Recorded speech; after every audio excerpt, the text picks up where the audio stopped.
சனி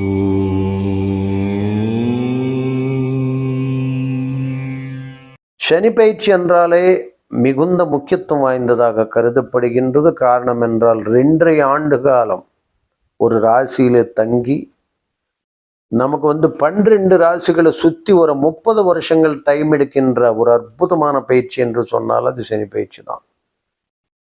30 வருஷத்துக்கு அப்புறம் கும்பராசியில் சனி பகவான் நுழைந்திருக்கிறார். இந்த சனி பயிற்சி மிக முக்கியத்துவம் தருவதாக கருதப்படுகிறது.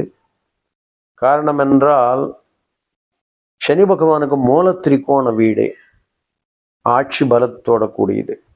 காலபுருஷ தத்துவ ராசிக்கு 10ஆம் வீடு 11ஆம் வீடாக சனி பகவானுக்கு கொடுக்கப்பட்டது. காரணம் என்றால் ஒரு மனிதன் தன்னுடைய வாழ்க்கையிலே ஒரு தொழிலை செய்ய வேண்டும். அந்த தொழிலில் உழைப்பு என்பது தேவைப்படுகிறது. அந்த உழைப்பின் மூலமாக உயிர் என்பது